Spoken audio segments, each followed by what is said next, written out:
ഇത് കണ്ടോ, ഇന്ന് നല്ല സൂപ്പർ ഫ്രഷ് ആയിട്ടുള്ള മാങ്ങ കിട്ടിയിട്ടുണ്ടായിരുന്നേ. മാങ്ങയ്ക്ക് ഇവിടെ നല്ല വിലയാണ്. വില കുറച്ച് കിട്ടിയപ്പോൾ ഏറെ വാങ്ങിയേ. അങ്ങനെ എനിക്ക് ഈ മാങ്ങ ഉപയോഗിച്ച് 2-3 തരത്തിലുള്ള ഐറ്റംസ് ഉണ്ടാക്കണേ. കടുമാങ്ങയ്ക്ക് വേണ്ടി കട്ട് ചെയ്തെടുത്തിട്ടുണ്ട്.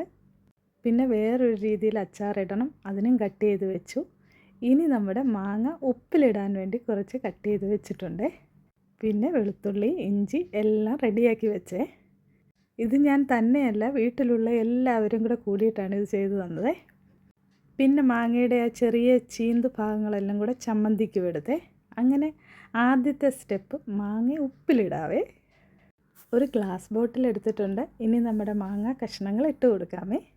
കാന്താരി ഞാനിങ്ങനെ ഫ്രീസ് ചെയ്ത് വെച്ചിട്ടുണ്ടേ.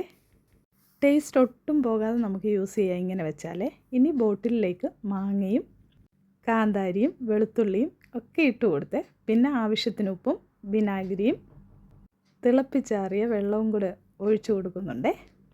ഇത് ചെറിയ ബോട്ടിലാണേ, അപ്പോൾ ബാക്കി ഇത്തിരി കൂടി ഉണ്ടായിരുന്നു. അപ്പോൾ ഞാൻ അടുത്ത ഒരു ബോട്ടിലിലേക്കൂടെ അതൊന്ന് ഇട്ട് വയ്ക്കുന്നുണ്ടേ. അങ്ങനെ നമ്മുടെ മാങ്ങ ഉപ്പിലിട്ടത് റെഡിയാക്കി വെച്ചിട്ടുണ്ടേ. ഇങ്ങനെ ഉപ്പിലിട്ട് വെച്ചാലുണ്ടല്ലോ, നമുക്ക് മാങ്ങ ചമ്മന്തിയും മാങ്ങ കറിയും ഒക്കെ വയ്ക്കാൻ ഇതിൽ നിന്ന് ഉപയോഗിക്കാം കേട്ടോ. അപ്പോഴേ ബാക്കി മാങ്ങ റെസിപ്പിയുമായിട്ട് നാളെ വരാം കേട്ടോ. Thank you for watching.